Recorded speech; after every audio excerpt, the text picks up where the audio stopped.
podcast. Yeah, the music and the views, the culture. Sweet. Let's get into it. And then don't forget all the lovely things we plan to do today.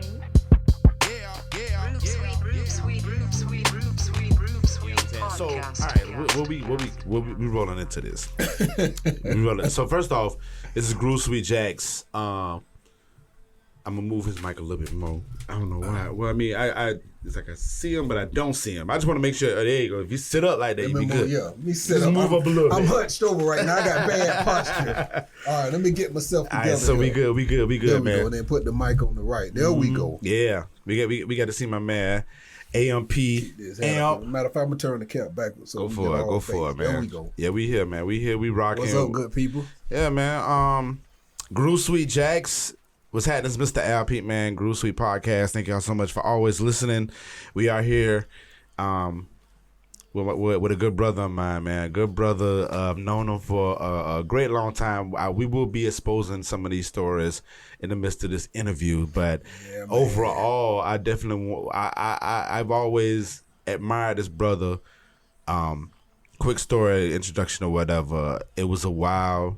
School. We graduated from school. You came out before me, and I don't even think I saw you after you left school, but we did like a band reunion. We was having practice or whatnot, and I remember, I don't know who it was, but they came to the car. I was sitting in the car doing something, and they tapped on my window and was like, "Man, like you heard that? You heard it was on some like, what's up, bro? I ain't seen you in a minute." And it was like, "Man, you heard that Amp CD?" And I was like, "Amp." It was like, "Yeah, Amp Webster." And I was like, "What?" So then I forgot who it was. They gave me the CD, and it was your the first disc that you had. It was like 5 or 6 songs on there. Yeah. I don't know. EP. The EP, yeah. Sequel to My Last Breath or something. Prelude or sequel to My Last Breath. Something like that. Yeah. So I got that CD and I listened to it. I remember I called my best friend Cheryl. Shouts out to Shaletta. I called him and was like, "Man," I said, "Man, this dude's music is like great." Cause you go through like the 2000s, so we went through the 2000 era, right? And it wasn't really too many people that I knew of in Jacksonville that was rapping to that degree. But it was, the music that I heard from you was so I could relate to it, and it felt good to know that it was a person that I knew that came with that music. And it was just great, man. It was just great, man. I remember hearing, I was just like, "Oh my God!" Like I'm an instant fan, and I knew we rapped in high school and stuff like that. I was about to say, man, like really. I mean, my very first experience rapping, you was a part of that. Like you were the very first group. I want to say it was Dangerous Minds. Well, we evolved into Dangerous Minds, but it was like my senior year, and I believe it was you. Terrence Brisbane, which his name then was Shot Record. And he's a pastor now. Shout out Pastor Shot Record. Yeah, shout out to Brisbane. And I think it was you, Brisbane, and Al Burton. Was that the group, or was it? I know. I do. I remember that. Cause y'all Nick was in the midst of the rapping too, for sure. Because what happened was it was an event or a party or a talent show or something, and you couldn't make it. Yeah. That's what happened, and then I was there when they were practicing, and first time ever writing a real song, they was like, "Man," I'm listening to them, I'm over their house chilling, but I'm like, I can do that, and I just wrote me a verse, and I rapped it for them off the beat that they were doing, and they just paused like, "Nigga," like nigga, you just wrote that, like you cold, and it's like. And I realized it came to me somewhat easy. Yeah. And so that was really what made me take it serious. Like, hey, maybe I can rap for real. You know? So that was the first. That was right. And then it was still fun. I didn't take it serious as trying to do it, but it was just like, I guess I can rap, but I just never pursued it. Wow. Very first experience, this goes way back. I got a cousin Chuck, man. A lot of my raps and songs, I tell stories about my family. So I had a cousin Chuck. And he was like the older of the boy cousins. Yeah. And so with my family, man, my grandma right over there off 13th and Moncrief. Shout out 13th and Moncrief. It's a store they call Flint Stove. So my grandma grew up her house was 2 blocks from 13th and Moncrief. Okay. 100 Drip House on the corner. Then the next 2 houses were her house. My aunt stayed in one. My grandma stayed in the other. So my aunt had about 3 sons. All of us were close in age. And my other aunt, Chuck.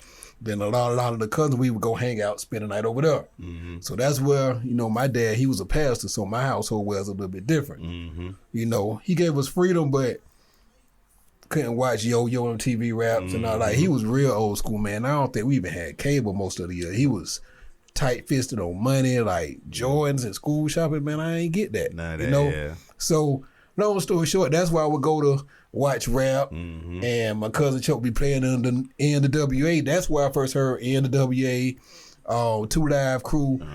That's where I was exposed to all that. So long story short, he used to put me and all our cousins against each other, and we would battle rap. Okay. At a young age, like just battle rap, but it was just fun, So that's where I kind of just learned how to rhyme, but I never knew I could actually rap, and that was like 4th, 5th, 6th grade. Then in high school, that was my next experience. When you missed that show, I wrote that verse, and they were like, "Wow." So I'm like, okay, yeah. So I appreciate you, man. I'm humbled that you would consider yourself a fan, knowing that you were instrumental in me even starting down this path. It's an honor to, to play that role and actually didn't even know, but nevertheless, man, like the pen. It's like crazy, sir. Like the pen is crazy. I just remember. I'm telling you, I remember that shit like it was day one, like yesterday when they got that CD, and I was just like, "Yo, I'm riding with this, man." And then you came out with the second CD with Q45. That was actually the 3rd one, but the second one we really didn't push a whole lot. Oh, so I'm missing one. Yeah, so you got one. So you missing one. Whoa, that's crazy. What's the title of the second one? Oh my goodness, I remember the artwork for it, but I cannot think of the name of it. But just to give a little more background, the first one was put out. I had a business partner, our CEO. We started our own label. Shout out to Al Thorne Moultrie. We started Royalty Music. And so, he invested and gave me an opportunity to record my first EP and kind of get a little buzz going on the ground on the music. So, we made a nice little run. We did a few things because I was still kind of ghost writing at that time as far as my label network wise, but they wouldn't take me serious as an artist myself. It was like they respected my craft, but, I would get sent opportunities to write for some of their B-list clients and a few A-list artists. A few that comes to mind that were hot around that time. Lil' Kim, Twister, those type artists, I had a chance to write some hooks for them. I did not write their raps. They can rap on their own, but I did help write some hooks and format song type ideas and concepts for them. So that was my first experience to network with the industry wise and A&Rs and all of that stuff. And so my business partner, Al Thorne, and we could call him Thone. So Thone saw the network and the rapport I now had with these A&Rs from major labels. He was like, man, Jacksonville, you can call the A&R from Atlantic on the phone. You can call Bad Boy A&R on the phone. Like, y'all got each other's phone number. We need to bring them to Jacksonville and kind of create opportunities for artists. So we've always been in the mindset of how can we get this in Jacksonville? So we began a showcase out there at the beach. Where we had artists performing at the showcase, and then the cream of the crop would have an opportunity where we would, Al Thorne, he put up his money. We would fly the A&Rs to Jacksonville, and they requested to stay on the beach. So in a nice hotel, bring them to the showcase to see you perform live. You got an opportunity to talk to them, get feedback, all that stuff, and if you perform well, they would take you to talk with the labels or whoever to make those opportunities. So that was unheard of at that time. And we had for each genre, rock, hip hop, all that stuff, man. So great opportunity, man. I remember that, man. I remember that. It was at that theater out there too. Atlantic theater. Yep, I remember that, man. Wow. That's crazy. And then Yes, I'm missing the CD. I gotta find. I gotta remember the name of it, man. Listen, it's so crazy as an artist. Like people, I forget my lyrics, I forget my songs. It's almost like I do it at the moment, and it's on to the next one. Yeah, for sure. Yeah. So it's totally understood on that part. Yeah. But I know that this, and then so we'll say the CD that came out with I don't remember that one, the Q45 joint when he hosted. It was an album to me, but nevertheless I was like, man, this guy. I was like, my guy is like killing it. Yeah, man. Yeah, and so yeah. Nevertheless, this is that was a long ass intro, but nevertheless, this is AMP everybody. So. AMP, we still on the intro. Oh my God. Well, we just well, we done now. So, but man, yeah. So, like I said, it wasn't. We don't have no formality on this, brother. Okay. I just wanted to get you in here because one, I love the conversations we have, and I think we need to have formal conversations like this. When I say formal, meaning on a platform outside of just kicking it on the curb or whatever. Right. Like this need to be something that everybody needs to hear. And you have a very great body of project that just came out April 20th. Yes, sir. And it's called Son of a Preacherman. If you haven't heard it, go to all your platforms and please listen to it, share it with your folks. I've been sharing like crazy on Twitter, and I got to get on that platform. Yeah, but yeah, it's just a great body of work, man. Thank you, man. I didn't expect anything less. I remember the first time I saw you online saying that album was coming. Because let me tell you, a long time ago. It was been a minute when I first posted it. It was. It might have been like 3 weeks prior to. Because it was. I stopped posting after a while. I was scrolling and I saw like he was doing like a photo shoot. Okay. And it was like he was sitting in the chair and he was like, I'm coming. So I was like, oh, okay. But then when I saw the date, I was like, damn, I thought Lefty was coming out in April. So then when I was like, I said, all right, well, they got it figured out because Lefty is family. Shout out Left. Shout out Left, man. Guns. It'd be good to have him on here too. I gotta he'll come. I know it. Yeah. So, and quick story about Lefty. See, when you left, I seen you, me and Lefty was like rapping like crazy in fifth period. Oh man. Jesus Christ. We would rap over Campbell Lucchini beat like every day. This is it. What? Yes. That one? Yes. Like we would like Lucchini I think we had sky. raps for it and all. Like me and Lefty used to rap. Oh man. So yeah. Yeah, so that's how.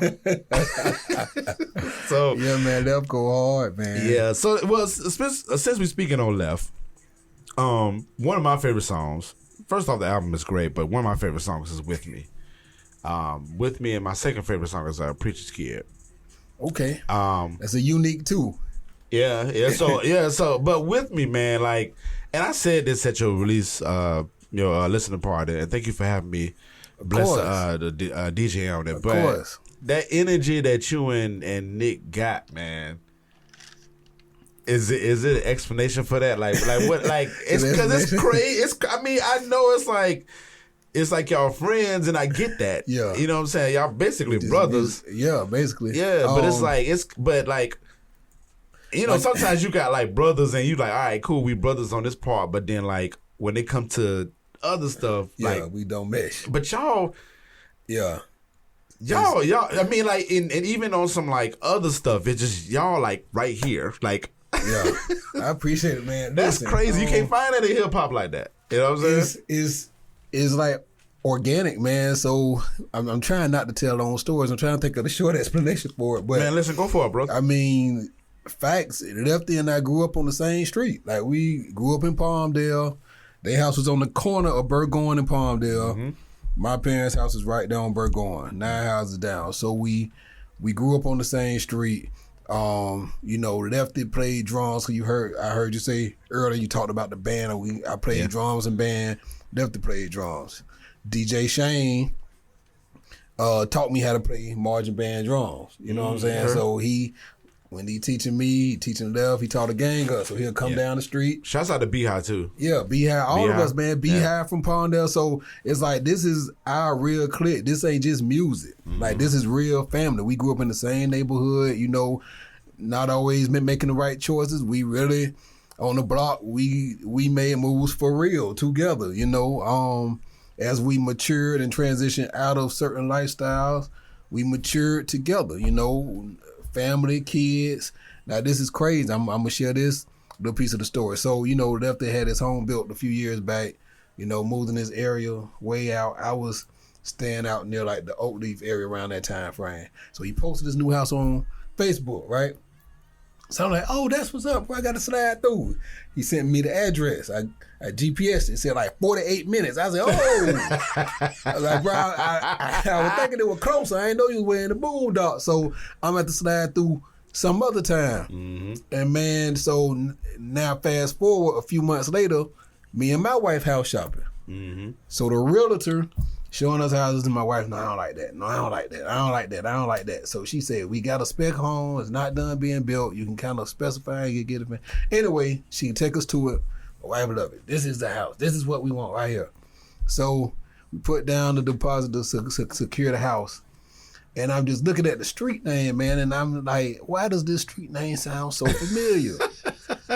So I go back to the Facebook post, and I look at the house on the post, and I look at, now this is like 2 months later, and I call him like, bro, what's your address? He tell me his address, same street. I said, so I look at the address on the mailbox next door. I said, bro, you are not going to believe this shit. I just put down a deposit on the house right next door to you, bro. And everybody think we may have did it on purpose. Man, we had no idea. So our houses are built literally right next door to each other. We are real next door neighbors right now. Grew up on the same street, now we next door neighbors. So it's just like the universe aligned stuff for us, man. So that's crazy, man. I remember when I came over when we did Young Me, and I was like, next door, okay, cool. You thinking down the street? Nah, it's like. It's like, yeah, let them be over in a minute. And then it was like, yeah, man. It was like literally a minute. That shit was crazy, man. But it's crazy how like that was destined. Right. And I could just tell through like y'all being around each other and just having conversations, everything you got going on, he supports, and likewise. Right. But it's just cool to see that energy, man. Like I really like champion that, man. Yeah. I really champion that. And Lefty is definitely a great musician, MC, or whatever. Right. And then to go back to the group, you know, we were in a rap group as teens. Mm-hmm. He, I, and Al Catter, Dangerous Mind. Shout out Al Catter. Yeah, man. You know, Al Catter done stepped back off of the mic I'm about to say, now, man, but Al, he's still, man, I've been waiting on Al to see what's up, man. Man, we were at the studio with Lel recording a song 2 nights ago, man, and I emailed Al a beat. I said, man, hey, I laid the hook with you in mind. I need you to come out of retirement. So he texted me the next day. He's like, boy, I'm feeling this hook. So I think on the next album, y'all might hear something from Al Catter on the next album, man. Yeah, man. But the group was the Dangerous Minds, man, and we started as young teens. I actually posted about this a few days ago, earlier this week. You know, we did a remix of a song called Duval. Yeah. T-Rone, us, shout out Reggie T. It was his song. Okay. And so, man, the song went crazy. The chant that's well known now with the Jaguars, Duval. Yeah. That was our hook. You know, that's what. And so that song inside of Cool Runnings exploded. Yeah. Because at this point, Shane, Sap, shout out Shane, shout out Sap, Bigger Rankin, shout out for the opportunity. So as young teens, man, we getting snuck in the club through the back door because we wasn't old enough. Mm-hmm. And we able to open up for artists that he's bringing in town. So the John, we opened up for him, flipped the crowd upside down because we did Duval. He came back and like, who the fuck is that? Yeah. Opening up for us, the crowd. So he was like, that's y'all? Yeah. Every time I come, I need y'all to open up for me. I want to take y'all with me on tour. Nice. So that opened the opportunity with Lil Jon. And then Scarface, I think he came. We opened up for him. He was like, oh my God. So this is when he was getting an opportunity with Def Jam South. So we began to negotiate with him. We had Dwayne Witt Burroughs, those of you all who know him, he used to manage us at that time. So he was negotiating for us. It didn't quite go through, but man, we've had we were young teenagers, ain't know nothing about the business side of it, anything else, but that's what showed us, man, that we really had something special that we could, if we took it serious. Mm-hmm. And that's where I think we got lost because we were young and other stuff seemed more important, you know, fast life, distractions, everything else. So I think we really missed the opportunity to break through at that time, but it's all good. It's all good. Rolling to my next thought. Well, I wrote some notes down, but whatever. We just, like I said, we just rolling to it. Rod and Staff. Speak on that. All right. Like a lot. It sound like that. You know what I'm saying, from the story that you just said. With Rod and Staff, it's a true story. Oh, it's true story. Okay. That's a true story. But I added my current wife in it for color. Okay. You know what I'm saying? So it's a true story, but I added certain elements for the storyline. Yeah. But basically, with the song, is to play on Preacher's son, Rod and Staff on the 23rd songs. Sure. Yeah. Down south, our 5 stick is what we call our pistol at times. I got my stick with me. So I was sitting there like, damn, my stick, my rod, my staff. So that's where the concept came from. Yeah. I mean, I caught all of it. Of it. And one of my questions, one of my thoughts I had, I was like, but you made it clear when you said it was a true story. Yeah. So, but I was thinking, I was like, is this like he was speaking from like, are these like general, what is it called, like instincts, like or nervousness or nerves that you have, or? But I mean, you said true story, so I went to get gas at a specific gas station, and it was late at night. It was not the best gas station to be at. It's the one that they hang out at. The same storyline, and it was. And they just looked thirsty, man. Like they was waiting on the target, and the way I was dressed, I looked like I had on my button up gear. I ain't have on my street attire, so I may have looked like an easy target for him. But I just we north side all day, so we can observe and kind of see certain movements and gestures. And I'm like, okay, these boys look like they about to try to make that jack move. So let me get my pistol in position, so as soon as they come up, I gotta pop. You know? Right. So the dude, it was a dude behind me who looked like he was talking to 2 other guys who I could actually see. So when I'm pumping my gas, I kind of turned so I could see all 3 of them. Long story short, the guy behind me, once he kind of moved in and he looked at me, he was like, "Amp," and I still didn't know who he was, but I'm like, he know my name. So I'm like, okay, is it from music? Is it from neighborhood? I don't know. So I just still mean mug, and I ain't move off of it. Then he was like, "Ew, what's up? What is on?" I'm like, "Oh, what's up, bro?" Okay, because I knew who he was then.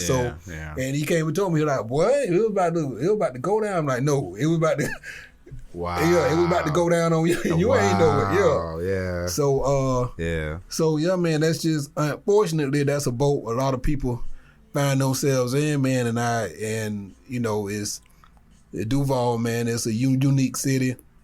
It's a lot that goes down here, and I'm telling that story, I'm thinking about some good dudes who ended up in boats that they had to defend themselves. Yeah, and it ain't have to be like that. So we definitely know a few people.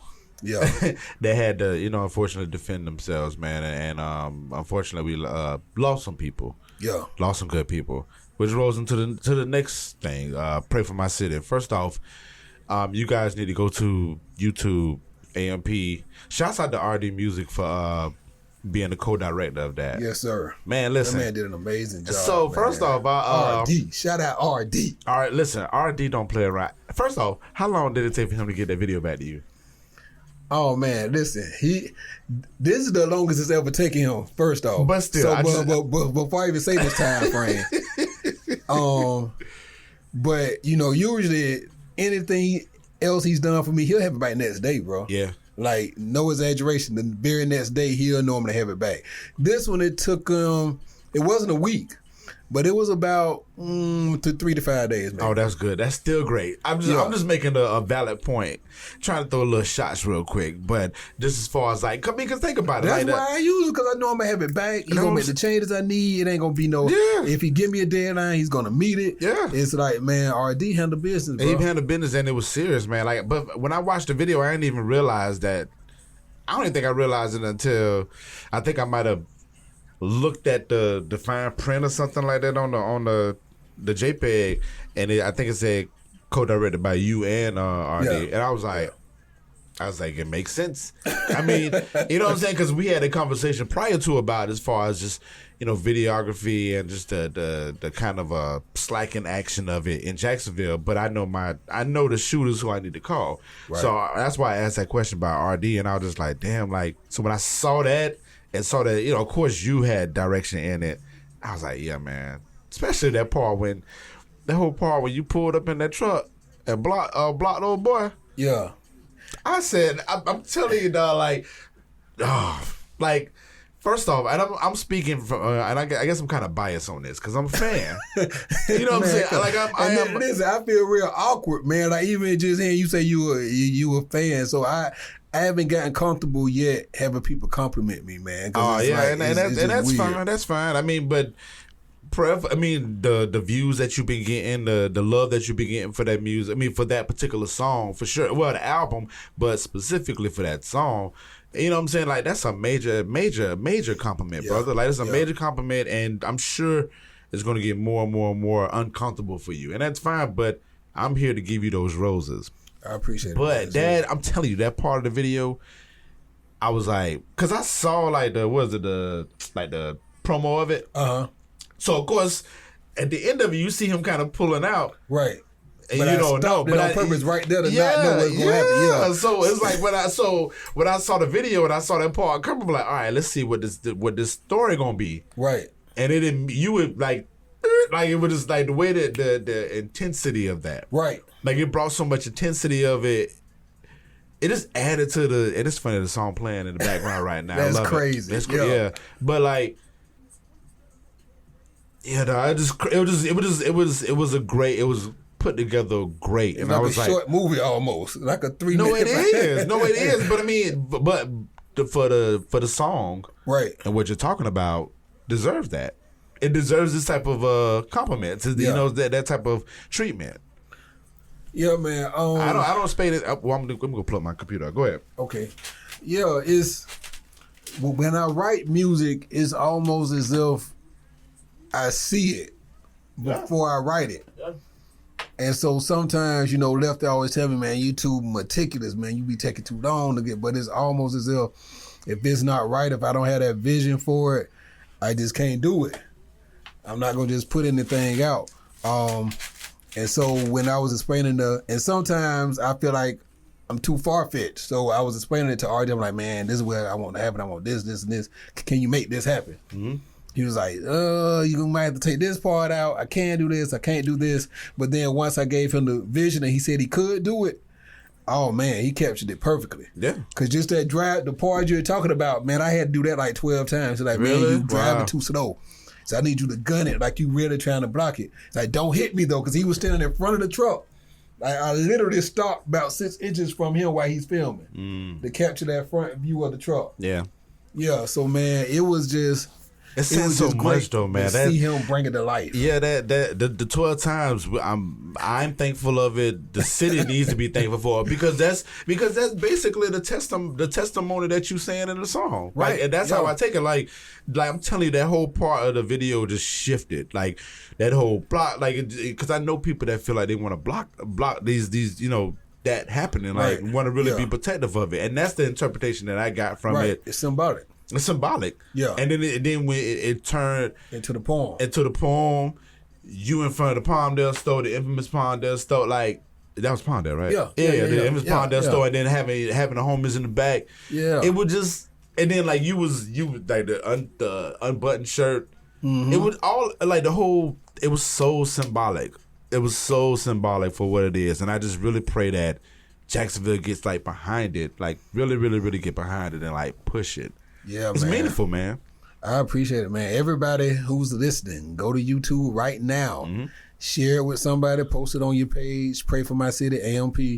Like we put out that song means a lot to me. Seriously, like that's how I truly feel. Because I have a very strong spiritual side to me, and I, with my nonprofit, Project Earbud, we my goal is to use music to teach the youth how to deal with conflict, violence, things along those lines. So that's something that's near and dear to my heart. The mistakes that we made, we don't have to allow our children and our youth to continue down that same path. So I've made it my business to do something about it, not just talk about it, not just post about it, but put action into it and use my gifts that God gave me to do something to try to make a change and be that change. Man, listen. Son of a preacher, man. I love it. I love it, man. It's so you purposely made this a would you consider this a concept album? Concept album? I don't think so. But it It's not, but it kind of turned into it once. But the metaphors is strong. It's strong, brother. And I love it. I absolutely love it. Like it just, I feel like you just kind of, I feel like you sat down, but you didn't like, what's the word you said? Lefty said you was being? Meticulous. I don't think he was doing that. I do feel like it's certain technicalities that you did, but I think that's just you being an artist. But I would say, we came up during the era when hip hop albums did somewhat have concepts where, Kanye West had graduation or labor registration, and his intro would be about college and graduating and things, but every song wasn't on that concept. But, Jay-Z did the American Gangster album, so every song was on that. So, that's the era we came up in with hip hop. So I felt like if this is going to be my title, I do need to have some songs that specifically tie into that title. Yeah, sure. So it ended up, a lot of them, Forgive Me, which is the last track on the album, Preacher Kid, Pray for My City. Brother's Keeper. Ended up Brother's Keeper, having a lot of spiritual and biblical connotations to the songs. So I think that also added to the value of this project. Yeah, definitely. But the most important part to me was, even though it had that title, I feel like this is the first album that really exposes the multiple facets of myself. Of course. The other albums I wasn't able to do that, man. The other albums I couldn't quite figure out, because I'm a lot of things, man, up under one hat, and it sounds weird, and for some people it almost sounds like, well, you don't know who you are, but I'm really comfortable in a lot of places, because at a certain point in my life, and I think it takes maturity to kind of reflect back on it and pull from those times to realize this is the man I am now, and this is how I got here, and I can speak on these subjects not as a spectator, but from my gut, man, because I've been there, and I can paint these pictures so that people who's there right now can feel it. Yeah. I love it, brother. I love it. That's what I'm saying, dog.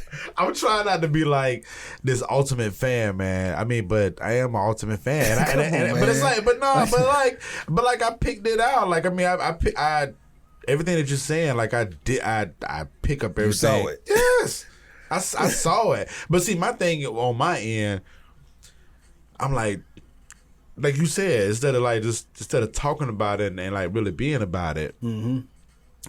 I have this platform that I've had for years, you know what I'm saying? Like, right. and people are somewhat noticing more about me being the I call it the admin Allen. So I'm being the admin Allen, where I'm just, more so on the media aspect of it and just kind of being on the background, kind of seeing how things should roll in the back instead of me being in the front. So I understand like the different hats. I understand like, the upcoming of the albums that you feel like you couldn't say what you want to say in these albums, but now you have the platform to do it. And then the fact that you said the maturity part of it, like maturity versus age action of it, like it's dope. You know what I'm saying? Like I honor that, because when it comes to like hip hop, it's gonna fall, brother. I think it's gonna fall. Yeah. Hold on, I got you. So yeah, that's where I'm at with it, brother. I'm like I study music, man, and I study it more because it comes from like my background, right? Well, my backyard. So.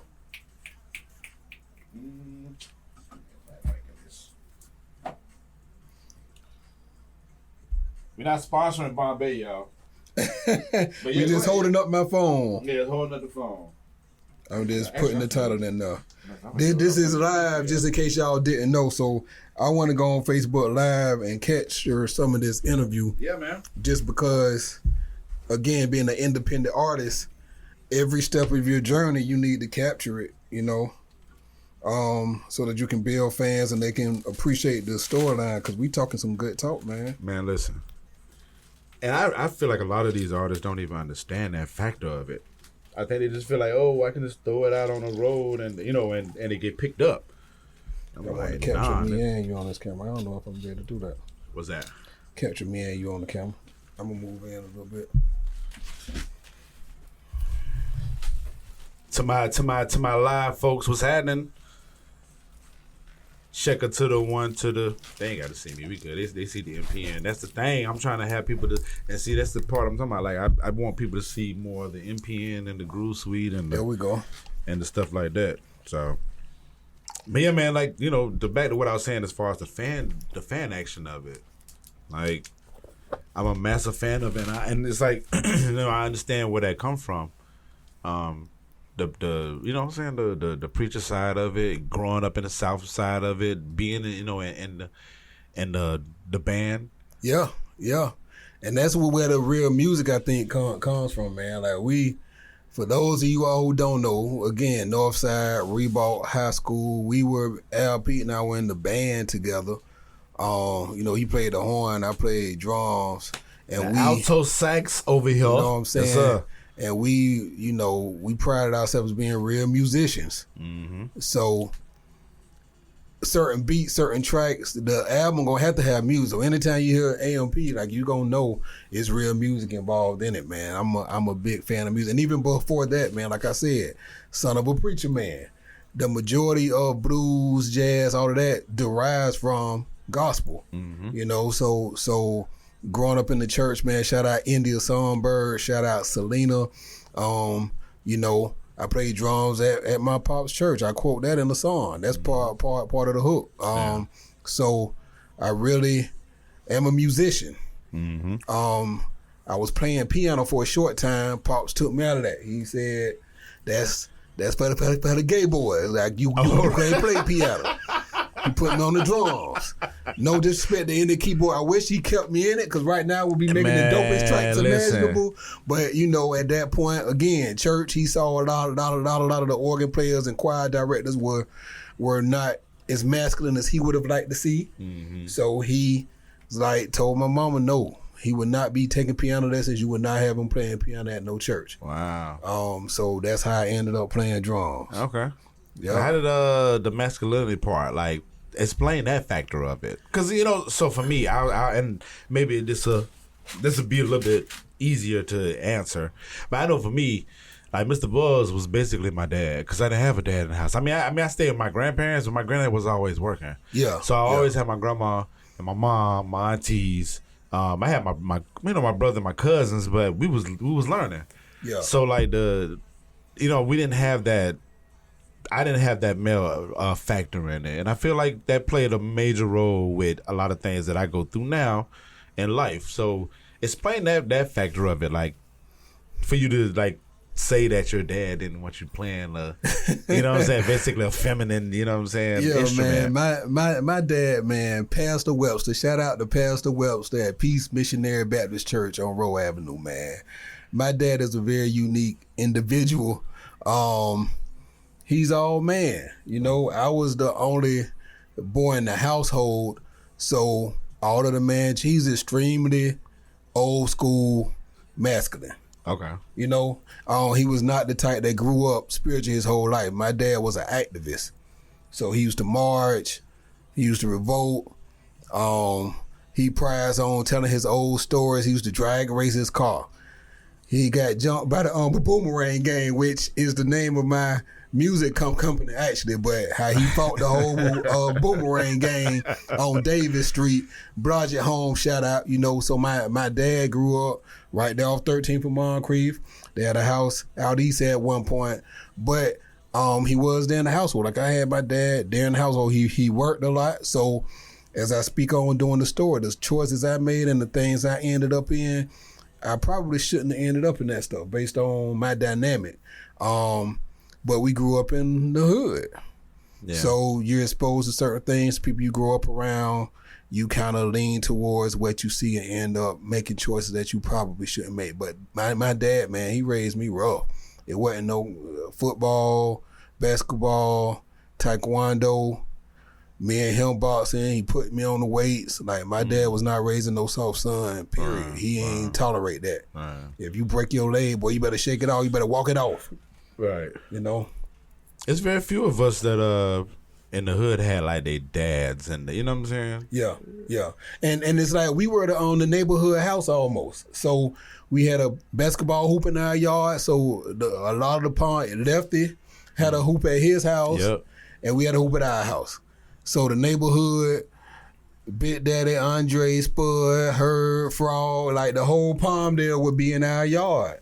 And my dad would try to provide them that sanctum to where they ain't have to be in the streets all day. Y'all can come back here and shoot some ball, you know, and not have to be on the block and doing stuff you ain't have to do. Right. Even with like GQ and step practice, he was like, y'all can practice at our house. Drums, you can bring them to the house. He was very open with trying to keep the youth at our house because he felt like he could provide a safe environment. Yeah. But yeah, man, my dad, I can't talk about him enough, man. Super smart. You know, he was an IT guy. You know, spiritual, taught me the right way once he made that transition. I remember super young, we had the house party. You know, he had the whole bar on the wall and we was the party house every weekend. But he made a major transformation at one point in his life and it just changed up. So our lifestyle changed up. You know, but outside of my dad, my aunts, my uncles, and all that, man, it's just crazy. I gotta wear that in, man. I got little bank robbers, man, that was like on the news. They was a gang well known all up and down the East Coast. I'm not gonna speak on it because I ain't saying anything, but man, like a string of banks. Those were my like real uncles, you know. Yeah. So they would come and talk to me, and I done went on rides with them.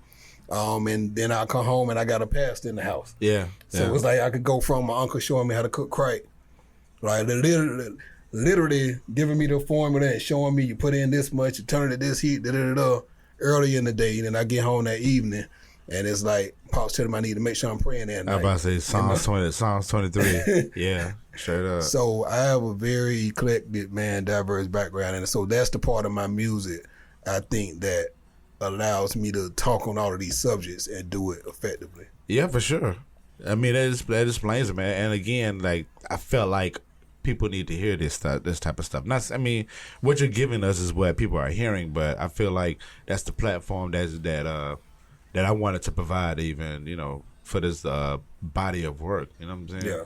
It's real big that I'm stuck on the maturity part because hip hop has like this part of ageism that really kills me, and I mean, have you experienced that? Like, have you even felt that? Like the ageism of it? Yeah, because hip hop, man. Yeah, I mean, well, I don't know. I forgot the name of your last song. What's the last song? Remember, I told you I felt like the song should be in the middle. Oh, okay. Forgive me. Yeah. So, forgive me. Yeah. Do you? Because hip hop to me, I've definitely. Okay. Yeah. Okay.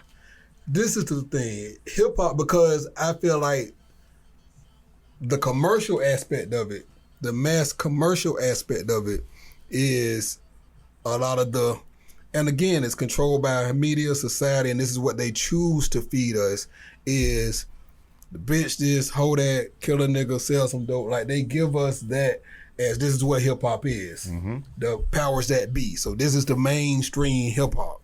When there's so much other music out there, but that's not what they choose to push and feed us.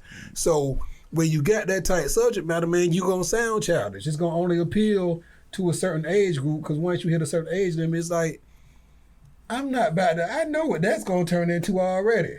You know what I'm saying? Like, we've been down that path to seeing that movie already. So that storyline is cool to ride to sometimes and vibe, but I can't.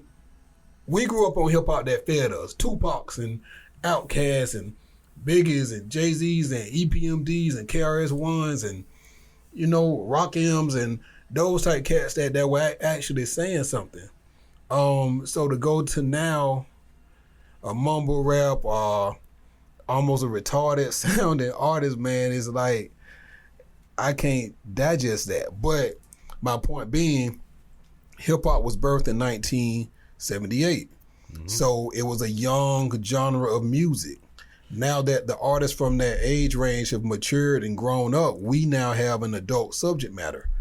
We have an adult mentality. So that's what my music caters to. And there's been no artist, I think, that targets specifically to that demographic of listener.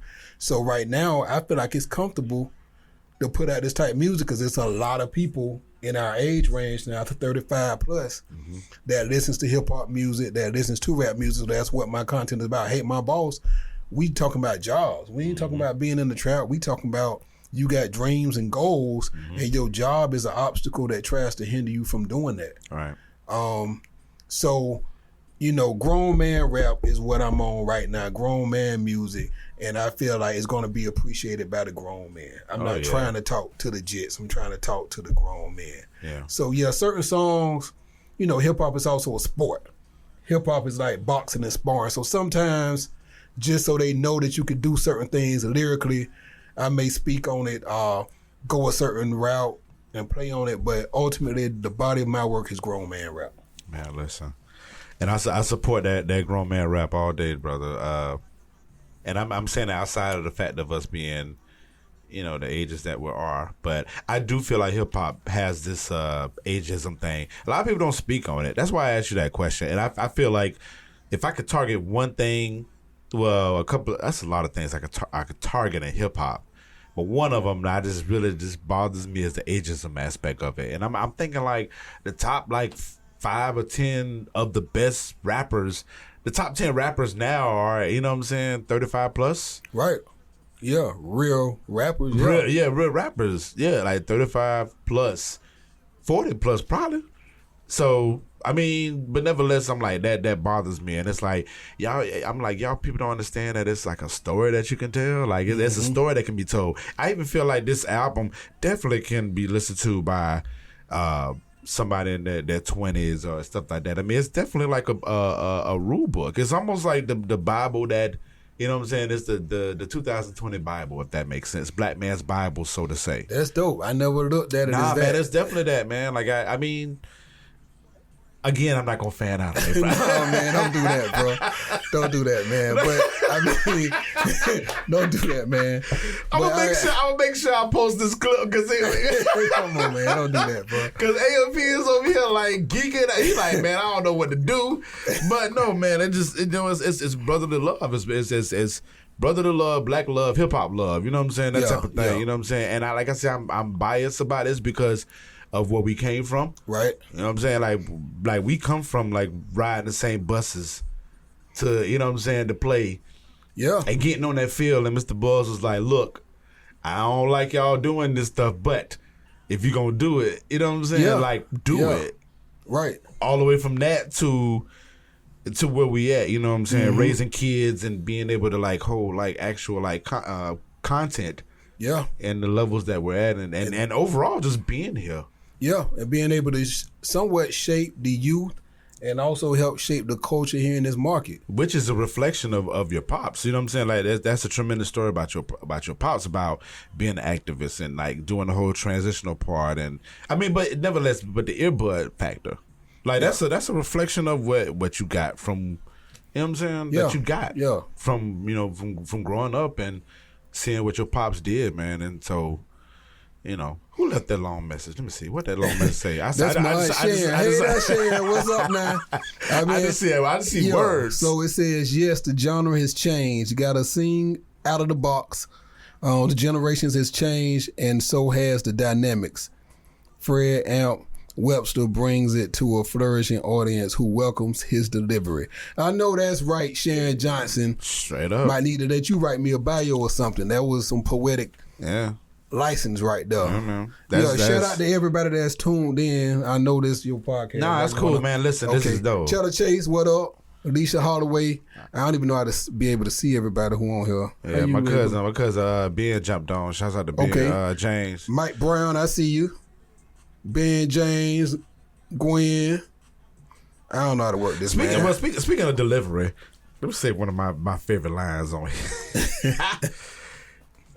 I'm just a boy from the hood trying to get this dough. who's gooder than me, Cuban nigga? Come on, brother. Yeah, man. I got a cousin text me that line as well, like last week. Man, that line's stupid. Yeah, I'm That's just a boy from the stupid. hood trying to get this dough, boy. Who gooder than me? Cuban. That's on that song with me and With me, Listen. yeah, But I'm with on me. the song with Left, man. Like you gonna have to have your bar game up, cause Lefty gonna bring them. Yeah. So that's what me and Lefty enjoy doing, man. Is really creating the art out of the words and having triple entendres going on, so that it's not just about hearing it one time. You catch a line later, like, oh, Yeah. And shouts out, hold on. So let me do, shouts out to my cousin Ben, James Williams. I don't know if he's still watching or whatnot, but so it was a story, quick story. For my people that don't know, AMP Lefty, C. Fred was on Young Me on my last, not my last album, my last Mr. Peter's Neighborhood in 2018. I really wanted to get them boys on the song together, and I'm glad that Young Me did what it was supposed to do. Of course, I want to do like way more, but I remember my cousin Ben said, matter of fact, Ben, and shouts out to Peanut too, because part of the your video was shot at his store. yeah. Shouts out to Peanut, man. Musa Mart. Yeah. Shout out to Musa Mart. Y'all go and support that, man. Black owned business, black owned store in our community. Go support it. in our community, man. Shouts out to Goat, yeah, man, like holding it down as well. But it was funny. Both of them was like, you know, when it come to hip hop, man, you know, niggas be like, they be like, man, this nigga got washed on the song, that third. So technically speaking, like, you know what I'm saying, my brother, shouts out to my brother Whiskey Pete, that's his best friend Peanut. Okay. And they run together. Okay. And then my cousin Ben, who I grew up in the house, you know what I'm saying? Yeah, so both of that's them niggas. So brother, really. it's brothers. Brother, cousin. But both of them came to me, it was like, man, nigga, AMP like washed everybody on that damn Man, song. in And your in my defense- mind, I was like, I don't care, because I'm from the hip hop aspect of it. I don't give a shit about that competition stuff. As long as you, that's why I remember you was like, you came to me and said, man, I don't know about. I said, man, if you want to cut it for the, I was like, man, I don't care about that. Exactly. That I was you like, did. because I don't care about that. I'm like, nigga, like that's how you get down. Listen, And I'm gonna say this for Al Pete, man. Al Pete is a stand up guy because number one, I didn't watch him. I had more bars than everybody on the song. So if you're able to rap longer, you're able to get more out. Yeah. But he specifically said, no, man, I want you to shine on this song. Your verse too dope to cut. And he gave me that license to have that long verse on his song. So, you know, shout out to I think Al people Pete, was man. paying attention to that as far as like the long verse. I feel like that's what it was. But when you're an artist, man, sometimes with the artist about what makes the best song. And so Lefty, he's that same way. It's been a few songs on his albums because I don't think most people know this or not. I haven't put out an album in 10 years. That Q45 album was 10 years ago, bro. really, That was 10 years ago. So the only time people have even heard me on the mic was on Lefty's albums. So on I Am Legend, we did a song, We All We Got.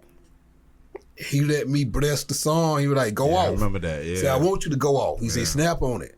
So again, he wanted that on his song, and he realized that made the best song, man. So sometimes it's about the culture and the message you trying to get across, man. It's a competition subtly, but you know, he got songs that he snapped and shined on too, so it makes the best music. It's about the music and the culture. and that's cool. Like Lefty does that. Like I mean, I understand like when Lefty does an album, he does an album, but when he's on somebody else's track, it's not necessarily a thing where he's like, let me just shine. Because most rappers get that confused. They're like, okay, well, if I'm gonna be on somebody else's track, I need to shine. Like I need to. I'm like, nah, compliment the song. Right. And I felt like the subject that we was on was definitely a compliment what you did, and that's mainly the reason why I was like, nah, we can't cut that. I was like, nah, brother, I ain't finna cut that. I ain't doing that. It flowed perfectly, brother. Like I'm just not even finna even get down like that, you know. So, yeah, I mean, but nevertheless, yeah. About to have to cut y'all off, y'all. My phone about to die. So shouts out to the Jay Will. Yeah, that's James Will, yeah, my cousin. Sherry White. Jay Will, what's happening? My cousin too. Like these my brothers. Like we grew up in the house together. You know what I'm saying? Like they my mom and their dad is brothers and sisters like that type of love. So for Ben to say what he said, I was just like, oh, okay, cool. I'm let you slide on that, my nigga.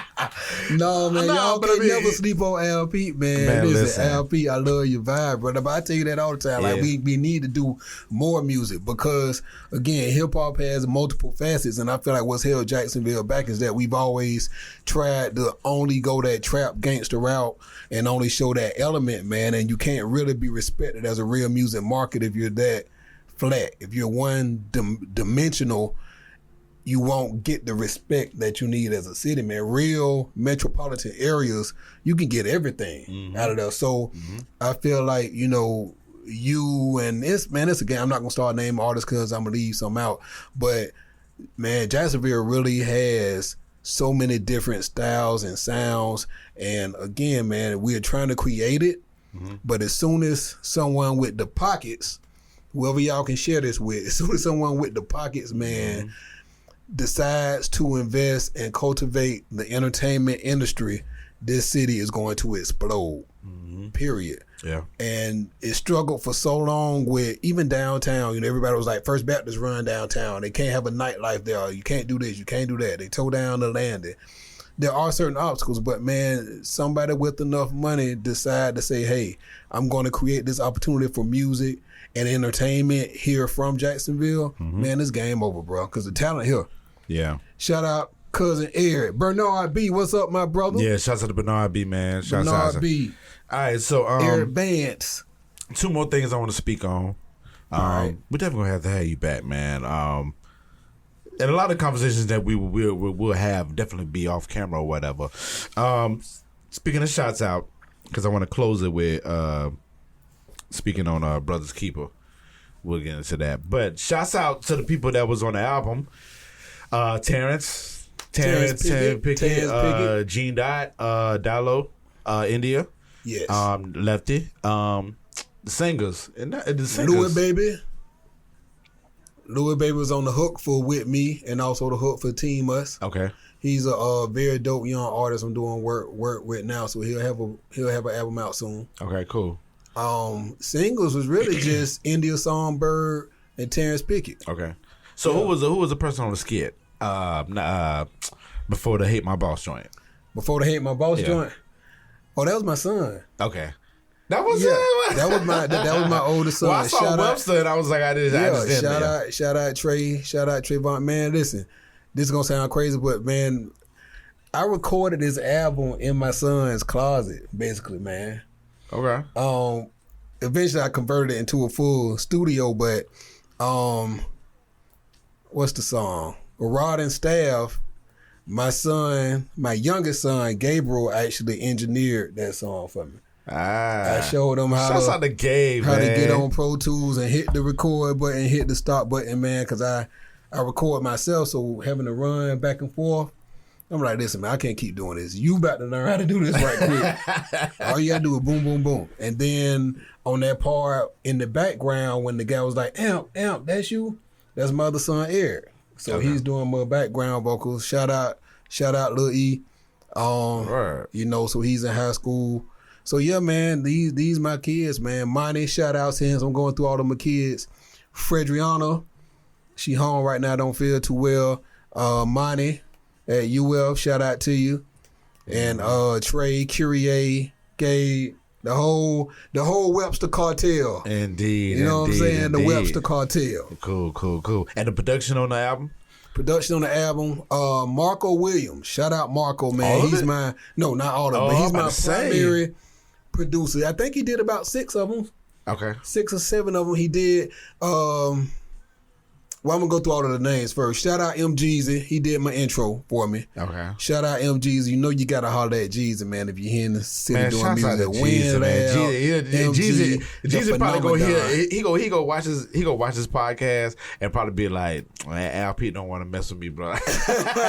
He already, because when I say that, he already know. But go ahead, brother. Yeah, so shout out MG. Got a gang of tracks from him, man. The songs just ain't came out yet. So I got some real heat from MG that's gonna be coming out soon. Hate My Boss, some of my main singles, Marco did it. So Hate My Boss, Let me see. Brothers Keeper, Folk Classic. What's up, bro? Think he down in South Florida. With me was Marco. Team Mus, Marco. I think Marco made it out of himself 3, and then forgive me, I got that from a cat overseas. Okay, right. And that's it. Those are the only guest producers. Everything else was Marco Williams, man. Shouts out to right Marco, here, man. Young Cat, Talented Cat. Also the one that did Young Me with me, you, Lefty, and C4 on it. So Talented Cat, man. Yeah, definitely. That's the homie. I would love to do more work with him, man, but we'll get that together. So we're gonna close this out, man. Groove Sweet Podcast. Thank y'all so much for listening. Before we go, we have to kind of get kind of deep or whatever. Kind of deep.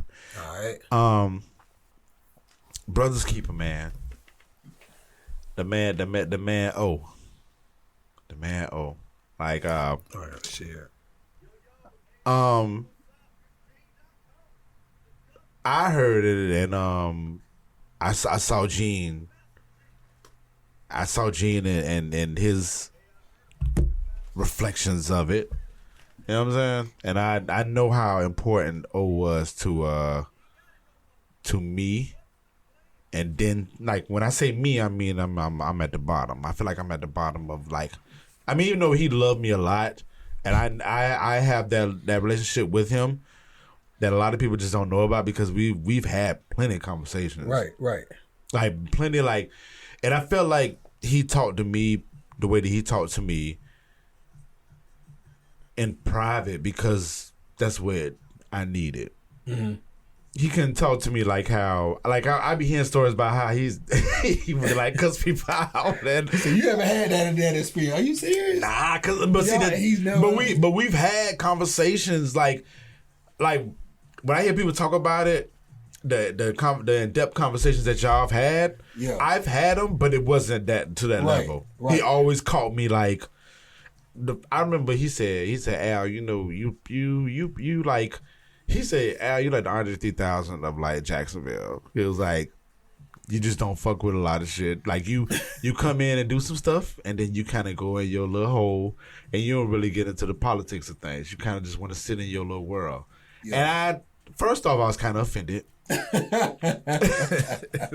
I'm like, if you're gonna compare me to anybody in Outkast, you want to be Big Boy. I need you to always been a fan of Big Boy, I need man, to be since Big high Boy. school. Listen, this guy LP is the only guy in the world that would say Big Boy can out rap under 3,000. Everybody, their mama be like, Andre thought, and I'm coming to the couch to that Big Boy, like, nigga, Big shout Boy. out to both of them, man. Yeah, those are my favorite rap group of all time. Andre 3000 is my favorite rapper of all time. So, shout out to those guys, man. Yeah. So amazing artists, man. So when he said that, I was like, all right, cool. I don't like it, but ever since then, we would have conversations on, like, away from everybody. Mm-hmm. So I have, like, that relationship that a lot of people just don't know about. Right. So I know what he meant for me. I know what he meant to Gene. I know what he meant to the community. Mm-hmm. Speak on, like, what he meant, like, for you, because you mentioned a lot of people in that verse that about Orion. You mentioned oh my God, the Spinal Limb Turner. God damn. CTO Studios. Everybody, like, I remember being in that bitch. Man, CTO was like our version of, like, Patchwork. Yes. Bad Boy, Death Row. It was Patchwork. an iconic studio in the city, man. Yeah. Shout out to Sykes, the Super Dave, man. And he built, a label, a real business entity. Mm-hmm. And that was my first time to see someone, from the streets, but that serious about music on the business side of it. Ken Mumford, Orion, Fat Chick, Wayne, just so many people he had under his umbrella, and all of them had specific roles. And, Orion had been to college and had a degree in business and all that. He really ran it like a true legitimate business. Had them boys training, and everyone knew their role. And he was buying the stages and the vans wrapped, and he actually had a call center inside of the studio. Like, he gave me a tour and sat me down. Was like, this is our plan for this. This is our plan for that. And he had a real organized plan. And that's what helped me see. A rumor has it he was offered the deal from Bad Boy that they turned down, because they knew that they were more valuable than the deal that he offered. Oh, so wow. that was unheard of during that time, man. Producers, in-house, things like that. So I was in awe, just seeing that being done on that level in Jacksonville, and know that Orion, he was a big part of the business side of it. But ultimately his initial passion for music. So that's kind of where we rekindled, because again, the storyline tells that I met him earlier as like a teen, and we knew of each other. He went to Reigns, I went to Ball. We had friends that were mutual friends from Palmdale, but he and I had never actually hung out a lot. So at that point, we began to bond on the music aspect, and so he would just pull me aside and started out just pouring into me and trying to offer advice. And like, man, listen, I be around these rappers. You're different. You really got, like, I heard the song you wrote for so, and at that time, I think I was writing for a girl. And he was like, you wrote these songs? Like, you wrote a song about her getting abused by a dude. Like, how you wrote that and made it sound so real? And I'm like, she told me the story, and I saw that he was like, that's a gift, man, to be able to do that. So he just kind of opened it up and showed me that I'm more than just the average rapper. And that I understand songs and writing. So, fast forward life, we crossed paths on like 100 levels, man, and he just eventually over time became my big bro, man, seriously. And so from family and children and everything else, and he has an illness that my daughter has, who's homesick now, actually. So he became her mentor, he was uncle older her. So giving her the healthcare tips and experience. She's had a lot of near-death experiences he had as well. So he was explaining to her what to change in her diet, what to tell the doctors, what they need to try, what we need to do as parents to help keep her in a certain place. So she really appreciated him. Every time she got sick and was in the hospital, he would be right there. He would come every single time. And at one point, she may go in the hospital about 12 to like 20 times per year. And every single time he would come by and see her. So it just grew into like a brotherly love, and he would begin to share what the things he would like to do in the city, and he began to doing the old school rewind events and things like that. And I saw he can pull things in and network, but he had a certain rough side to him, man, where he would rub a lot of people the wrong way and spaz out and all that. The side that you didn't see, that's what made O unique, man. Like, if he rolled for you, he would go all in. He would go all in, man. So I felt like I owed him that song to really help show how influential he was with me.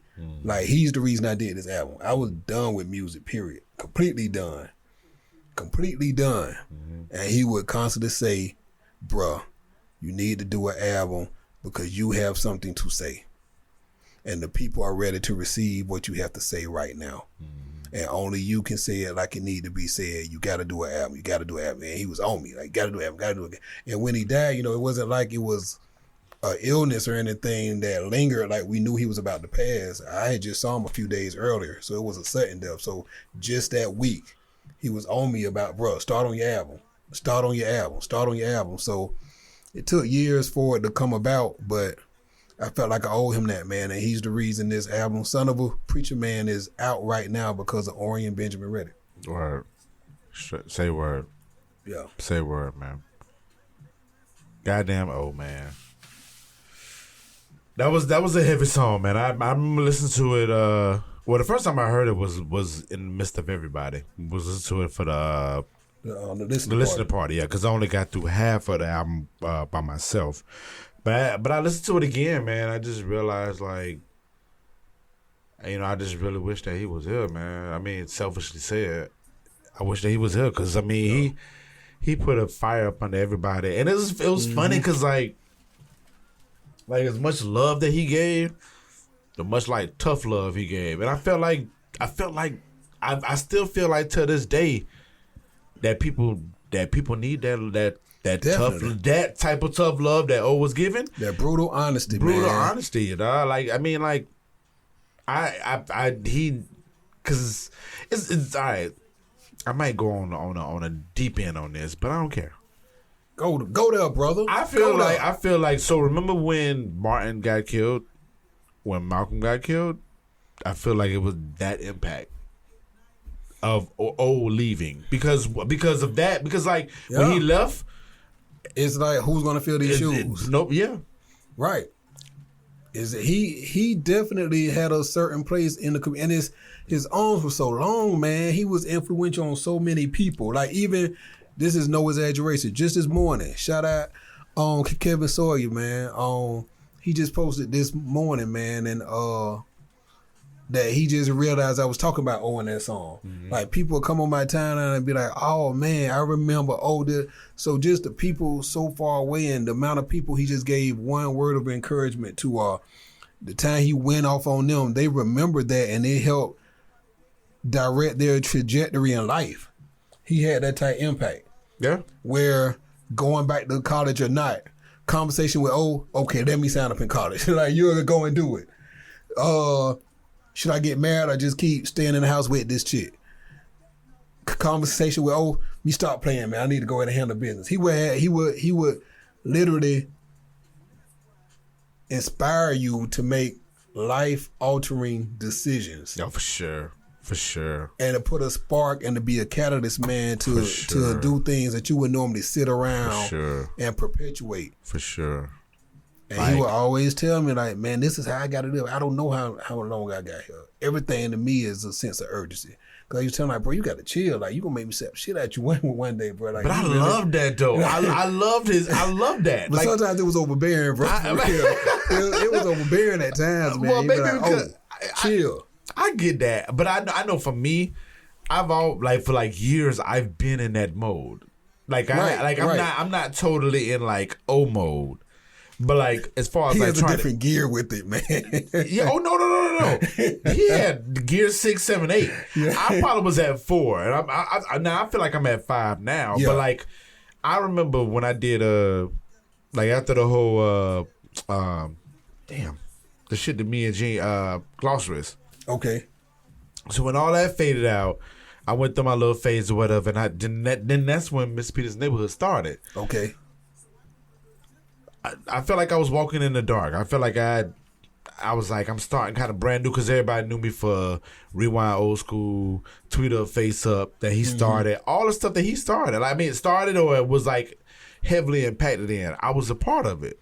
So like, the Fly Socks and Tees come out of what? Mr. Peter's Neighborhood. Okay. But see, a lot of that stuff I have to cater to him.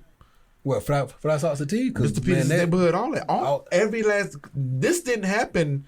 Like after everything passed away, like the glossaries, Rewind Old School, that whole run, Puppy Love Smoke, all that. When all that died, I was like, I was in this like hole, and then I made Fish in the Forest album, and that's when I was like coming out of this like extremely dark ass hole. It's like 2012, but then I got inspired to create my own thing, Miss Peter's Neighborhood. In the midst of all of that, Orion would be like he would pop up at like each and every of my event. Okay. Like clockwork. Because I knew what I was going through. Like everybody was used to seeing me and Gene. Everybody was used to seeing me and Arrow. Like all that. Me and Orion, like all of us, we ran in that shit like for years. Like every time you turn around, Glossary. Every time you turn around, Rewind Old School. Papa Love Smoke, all that. So it dies, and then I'm just like this only person over here. Yeah. But O was the only person out of like that whole like sector. Like when I say sector, meaning like Rewind, I mean like shouts out Bernard B too. Bernard B was I wouldn't diss him at all, and I dissing anybody else like Gene, anybody else. Yeah. But like Orion would like make his presence, and he would always say he was proud of me every time. And maybe that's probably why cause I was like, I gotta find something to do. So MPN started. Shortly after that, a year later, Groove Suite started. And then like I was like moving. So every time he saw me doing something, he would just show his face. Yeah. So he didn't have to like. Maybe that's probably why he didn't like come at me the way that he came at everybody else. Now, I mean, I don't know, but I didn't get that. Actually, that Saturday before he passed, he came to Fly Socks and Tees. Damn. Like I literally, I had to like stop him from talking real quick and switch a song. Like man, because like the song was playing, he walked up on stage, and he looked at me and was like, "What's up, bro?" And I was just like, "Oh, what's up?" You know, like, and we hugged like so hard, like always. He said, "Man," and he just looked at the crowd, and it was by that year it was like 500 plus easily. Yeah, this is before you came. We did Young Me. No, it was like 2 years before that. Dog, he looked at the crowd, and was like, "Man, I'm so proud of you, bro. Yeah. I'm so proud of you." And I was just like, "Man, it's because of you." And you know, we just talk. We having a dialogue on stage, right in the midst of the event. In the midst of the event, and I was like, "Oh, let me switch the song real quick." So the song playing, everybody still going. So me and him like having a dialogue, like talking like regular. And then you know, unfortunately, like that next week, you know, he left us. But oh man, like I mean, he had so many like different sides about him, but all of it was lovable. Mm-hmm. All of it was respected, and we don't have that in Duval again, man. We don't have that in Duval, and I wish we did. And now I'll say this last thing about my project. Lefty Guns really took on that role with this album. Like I don't know if people knew. I put it in my credits. He was the A&R of this album. Okay. He said it, y'all. My man thought he was joking because he clowned all the time. You know what? Lefty joke all the time. That's why I didn't know credits. He's the actual A&R for this album. So what songs we took off, what songs we kept, the order of the songs. I mean, obviously I'm an artist and I'm stubborn, so some stuff we'll go back and forth about. But ultimately, you know, Left was the A&R and decided on what songs going to, what songs I need to re-record, what songs need to be rearranged, what verses need to get cut short. Like he really was hands-on with this project a whole lot. And when he took on that role, he told me, he like, "Man, I'm finna be the O." So and that's the role I'm beginning to take on for his project. I am Legend 2, because when it's someone else is different versus when it's your own music. Yeah, for sure. So you need that outside tough love to hold you to a certain standard and not allow you to compromise on your music. But man, like he really channeled the inner O. Text 2-3 in the morning, called to me, like he was really playing my music, and I think that's why he goes so hard with helping pushing and everything else, man, because really I couldn't have done it without him on this level, because sometimes I didn't have the inspiration, because it's like, for what? Yeah. You know? Shouts out to Lefty for taking the old road. Yeah, man. That's a... But you know what? Lefty, I can see Lefty in that. I'm sure a lot of people probably was like, yeah, he probably joked too much, but he's a musician, bro. Like I know I can tell Lefty is like a detailed musician. Yeah, and he knows music, and he knows between the music part and just having a relationship with like you, the community, and all that stuff. And that plays a role in it. Right, and I think just seeing what the same thing I say in the song, having that vision to know what the artist can do and what the artist could be. Because sometimes, like, I feel like this verse cold. Like, that ain't good enough, bro. Like, you need to rewrite that. I'm like, what? Nigga, this is caliente. What did you talk about? He would, you know, it's straight, but it's, you need to take this in somewhere else. Like, you got, like, this your album, bro. You got to, and he would push me, you know, like, it'll put a flame up under me. I'll be offended and everything, but it'll make me go back, oh, let me write something to show this nigga what it is. Yeah. You know, but that's that tough love again. Yeah. And so even sometimes I'm too passive about that with him, because once you kind of are a fan of a person or respect their sound and their music, it's like, man, you an artist, bro. I can't tell you what to do with your art, but you're like, nah, bro, like push me to be the best me I can be. Yeah. And that's what we do for it. And I kind of, it's funny because when I hear these conversations about, on the real, I feel like I really feel like I wish he would did that stuff with me. Yeah. Being the tough love, and I mean he gave us tough love, but I feel like all the way in. And I just feel like a lot of people that I respect actually don't do that with me. And I feel like because they feel like I build everything from kind of like ground up, and I ain't really had nobody that say, "Oh, Al, here's this." Like I kind of work for everything. Yeah, you earned it. You built it. I earned it. So it's like, I mean, even to my real pops, like, he wasn't really around. I mean, he wasn't around, but I mean, well, no, he was around, but like he wasn't around when I needed him around. Okay. So like, we have conversation. It's kind of hard for us to have a relationship because I'm sure he probably see a lot of things that he probably would. He's a wise man. Mm-hmm. But he does not give me that information because I think he feels like, okay, well, you raised a kid, you had custody of your son, right? You raised him. I didn't do that to you, so you know what I'm saying. It kind of puts me in that. It puts him in that level. Like, well, what I'm gonna say to him? What can I tell you? Yeah, I think a lot of people feel like that with me. Outside of me being just a stern ass guy, but right. Yeah, but there's still certain jewels that you feel like, you know what, I may need to put me on that next level. Yeah. That I mean, to this day. That's introspective, there, brother. To this day, nobody won't ever say it, and that's why I asked you about your dad, like you know what I'm saying? Because I mean that's I feel like just having a dad there mattered. Yeah, I feel like what my dad, the biggest thing he gave me was work ethic, man. My pops He goes, man. He like build a house from scratch, build a computer from scratch. Like he pop up early in the morning and go hard till it's nighttime. And so I think that's where my work ethic came from, because I constantly have to balance, work, music, family, everything else. Like when I'm in go mode, I'm in go mode. Mm-hmm. Yeah. Yeah. You can sleep when you dead. So I really got a real hustle in me, man, that I think some people don't have and wouldn't be able to balance and juggle all the things that I have to juggle. And so I look forward to being able, my goal, man, is to be able to do this music thing full time and create the opportunities for people that we talking about building here in this city. Mm-hmm. Yeah.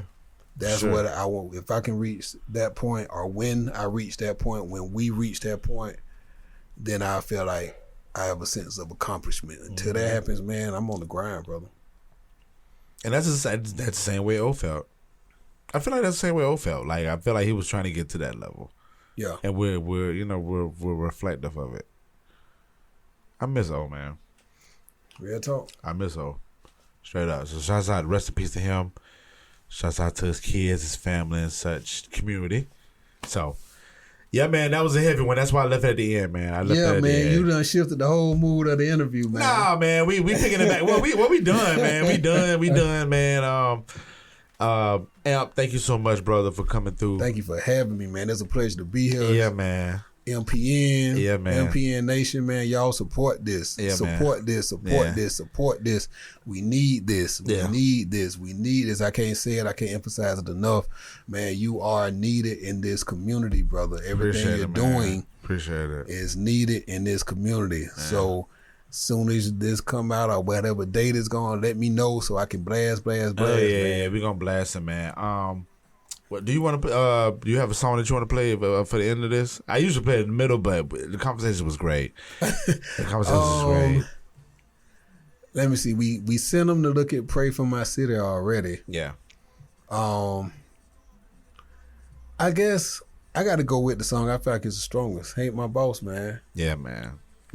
There's a unique sound to it. I love that song. I love it. I remember you let me hear it when I was, like I said, when I was still working for like the man. I remember I heard, and I was just like I said, it was around the time I was about to leave. It made that jump to like finish my degree, and I heard that song, and that definitely added to it. It definitely added to it, brother. I was like, this is a great song, but this definitely makes me feel a lot better about what I'm about to do. Yeah, man. But I definitely feel that, people need to listen to it, man. And hopefully the managers that listen to this understand like the positions that you're in when you're in a managerial position. Right. Like, And I think Left, man, he captured the essence at the listening party. That it's not just about hating your boss, because it's, that's the name of the song. That's what we feel when we're in those 9-to-5 corporate environments. But like I said, the contrast to it is that you love your dream, really. Yeah. So that you love Yeah. what your passion is and what you're pursuing so much. Music, media, art, whatever you love doing, you can't become a slave to that job and you can't lose hope for that dream. But the other thing is that everybody answers to somebody, and you've had that feeling. Like he said, the athlete hate his coach. He said his son coach name. You know, when you got to run them laps and train and all that, you know it's needed, but he hate his coach. The dope boy hate the plug because he constantly calling, hey, when you going to have the money? It's like whoever you have to answer to is your master. He creates a disdain for him. So that song speaks to that little place inside everybody, regardless of what facet of it you're talking about. Everybody's felt that feeling, man. Yeah, definitely. So we gonna roll out with that song, "Hit My Boss," man. Make sure you go plug in. Listen to the album, man.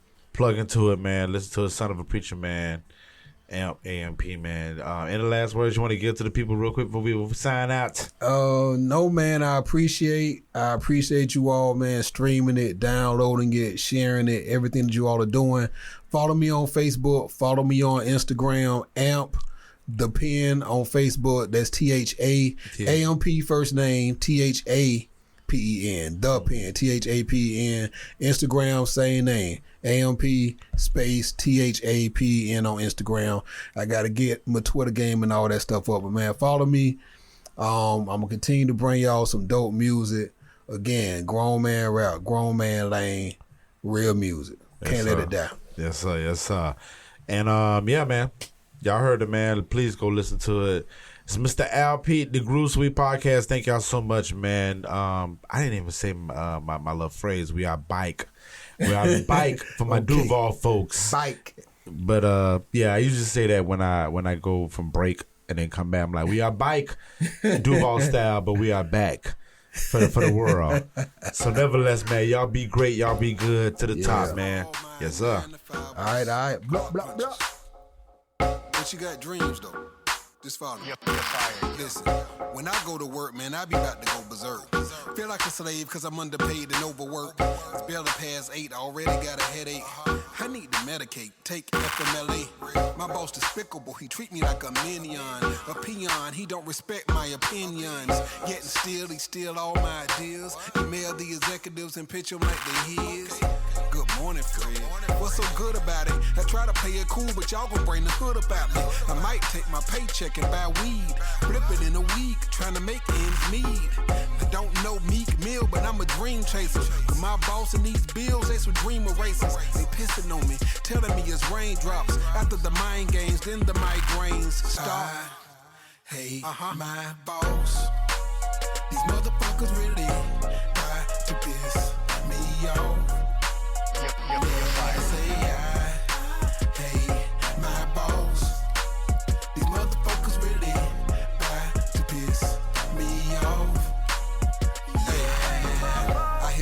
Doing layoffs. They send the niggas home quicker than Milwaukee in the playoffs. Severance package, more like a payoff. Damn, Craig, you getting fired on your day off. I got a show Friday, I can't even go. I'm on final one and I ain't got no PTO. And I just wanna go bust a little flow. I just wanna sing a song from my soul. They just wanna stick me in the cubicle. Make me answer phones like everything is beautiful. Like advancement ain't really who you know. Know how it go, I done seen it all before. My boss barely got his GED. How does he make 3 times more than me? AMP, a kinda hot boy / rapper like Master P. Went back to school, couple classes for my master's degree. Y'all ain't the master of me. My boss, for real. These motherfuckers really try to piss me off. Yeah, say I hate my boss. These motherfuckers really try to piss me off. Your dreams don't work unless you do. So if the milk spill, you still can't boo-hoo. Find a boo-hoo, hustle the way you do. Not on the corner, bro, that's out of style, boo-boo. Record your own show, upload it on YouTube. And who knew, it might get picked up by Hulu. Make it a family hustle, T.I. Tiny. I'm kinda glad to hear things working out with you two. But that's proof too, things don't go like like you planned it. But damn it, you can still rule the planet. And if the urn is burning like a blunt, you gotta fan it. And if you still standing, you can stand it. When we was kids, Spud got shot in the legs. He was still thugging, dunking 2 hands in 8th grade. See what I'm trying to say, don't let circumstances control you. You can grow mold or you can let it mold you. Cause real bosses turn their team into bosses. We celebrate the win and learn lessons in the losses. Remember when I couldn't afford a Honda Accord? Now it's houses on the water, Tom Ford in the closets. I'm going through withdrawal for making constant deposits. I used to order bottles, they would bring them with the sparkles. We missed the brown and white until we all felt nauseous. Now I can't ball in Bugattis till my kids finish with college. Cause I'm a boss. Hey, man, that's our boss's thing. The Groove Suite podcast has been brought to you by Mr. Penis's Neighborhood and the Groove Suite, powered by 92.7 The Beat and Hip Hop and Hookah. Make sure you stay in tune with us on our socials, on Instagram and Twitter at The Groove Suite, and on Facebook, The Groove Suite Podcast. If you want to email us some music, tell us that you like us, email us at groovesweetjacks@gmail.com. New things, new things, new things. New vibe, new soul, all that. Thank you to everybody who supports us, rock with us, and vibe with us. The Groove Suite.